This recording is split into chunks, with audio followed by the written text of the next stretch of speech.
Welcome to the ultimate cooking guide for Pokemon Sleep. If you're constantly hunting for ingredients or wondering which Pokemon to catch for top tier recipes, this video is for you.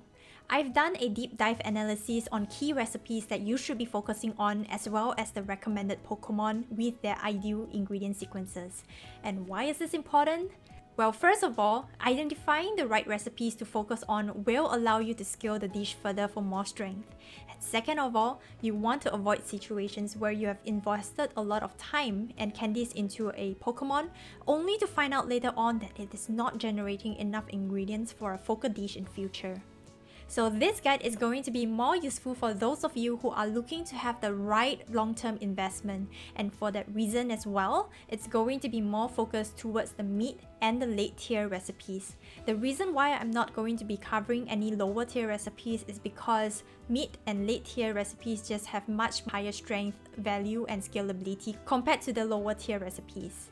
Without further ado, let's jump straight into the mid-tier recipes. But before that, there is one thing that I want to establish first. Slowpoke dishes are to be made whenever possible if you have a curry or a salad week. But because this is going to be hugely dependent on the production of Slowpoke tails, which at this point of time you are likely relying on RNG from ingredient skill procs or ticket procs, I am not going to have too much focus on it because it's just not going to be a dish that you can make very consistently. Instead, we are going to focus on those dishes that we can have more control on by having the right Pokemon in place. And these are the dishes that I have identified. My methodology is very simple. I'm trying to find the recipes that require the least number of ingredient Pokemon to catch or to put on the team, so that there is more space and resources for other specialty Pokemon like favorite berry specialty Pokemon or a healer skill Pokemon that can keep the team on high energy. So this means having common ingredients across 2 to 3 recipe categories such as gingers in this example here, or having Pokemon that can provide more than one ingredient type across categories, for example Gengar. So this leads us to having spicy leek curry, overheat ginger salad, and narrowly restorative tea.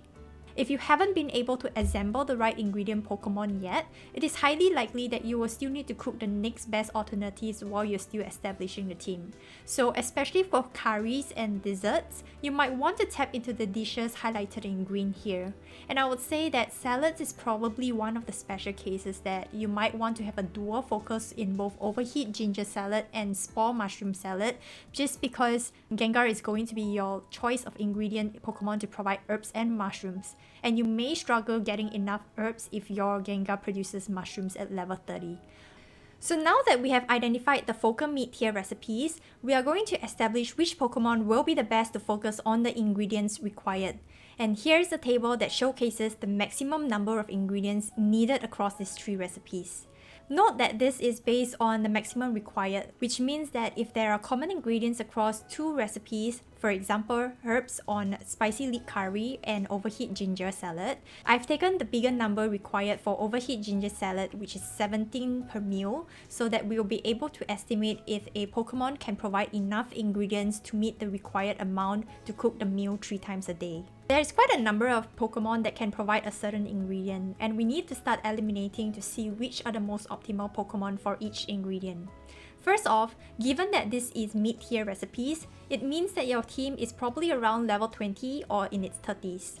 I will be eliminating Pokemon that unlocks ingredients only at level 60. And I will throw in Venusaur for tomatoes too, despite it being able to unlock tomatoes at level 30, just because other Pokemon here can start gathering tomatoes from level 0. Next, I will also be crossing out Pokemon that is better off specializing in certain ingredients. So for example, Slowpoke tails on Didos are still very valuable because it's the only ingredient specialty Pokemon that currently provides it. With Dittos providing Slowpoke tails at level 60, this leaves us with only Dugtrio to provide licks. And for this reason, I am going to eliminate Dugtrio out of tomatoes. So this leaves us with these 8 Pokemon, and I've just included 2 Pokemon for tomatoes and apples just because they are interchangeable. Victory Bell is still more recommended for tomatoes just because it has a higher output to Mr. Mime in general, while Absol is recommended for apples due to it having a favorite berry island at the moment. But to be fair, if you manage to catch a good Mime or a good Pinsir for the respective ingredients first, there shouldn't be be a huge issue in utilizing them instead. Now here comes the important part. We need to have an idea what sequence the Pokemon should provide the ingredients in. This is crucial because once we have unlocked level 30 and level 60 slots, the production of ingredients prior to it will drop significantly, and we need to make sure that you still have enough ingredients to make the respective meals. By utilizing the Rainen X calculator, here's an estimated production levels of these individual Pokemons at level 30. And as a disclaimer, these numbers will definitely vary depending on your sub-skills and nature, or even if there are any helping bonus Pokemon within the team itself. For the purpose of this analysis, I have assumed a simple ingredient up nature, helping speed S, and ingredient finder S for most Pokemon. For rarer Pokemon like Absol, I did the same but assumed a neutral nature, as it is going to be quite tough to find a perfect stat Absol in addition to the ingredients that it should be providing. So based on this, we can see that with all this ingredient sequence, all Pokemon except Dugtrio will be able to meet its production requirements to make the meals 3 times a day. For the case of Spicy Leek Curry, it is likely that you will only be able to make it twice a day with 1 Dugtrio, assuming that there is no stockpile of leeks or ingredient procs. So it is essential to explore backup meals such as the grilled tail curry wherever possible. Then this will be your team for salads, and this will be your team for desserts. No issues in making the meals 3 times a day with this identified Pokemon. Now, applying the same logic and process of elimination for the late tier recipes, we will arrive at this table of Pokemon as well as their individual sequence of ingredients.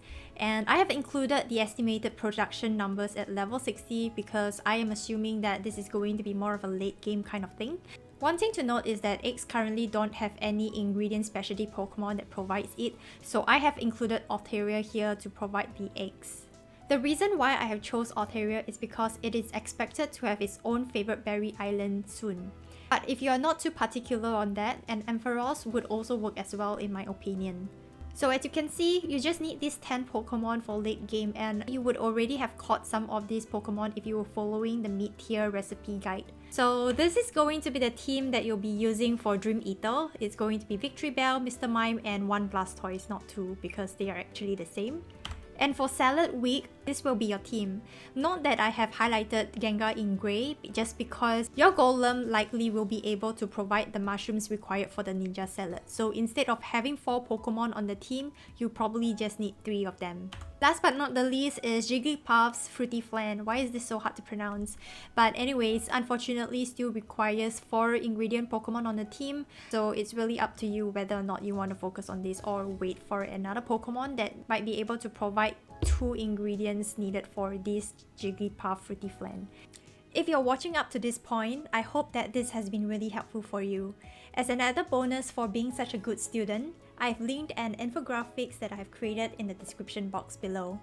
This will be the ultimate cheat sheet for each ingredient, and if you've learned something from this video, do consider liking, subscribing, or commenting on the video so that it helps with the algorithm. On the last note, I just wanted to address 2 big questions that you guys might have. What if I found a Pokemon that provides the right ingredient sequence but has bad sub-skills or nature? Then I would say it's totally up to you if you want to continue to wait for the perfect Pokemon. But I personally would check the production output on the Raiden X calculator and see if it still provides me with enough ingredients for the recipes that I am focusing on. If it does, then I would probably just invest in it. The next question is going to be, what if I manage to find a really good Pokemon in terms of nature and sub-skills, but the ingredients are just different from what you show here? Well, it might not be the end of the world. Remember that you will typically still have 1 to 2 slots to make up your team composition, so try to supplement it with other Pokemon that can make up for the missing ingredients. Well, this is the end of the video and I hope you enjoyed it.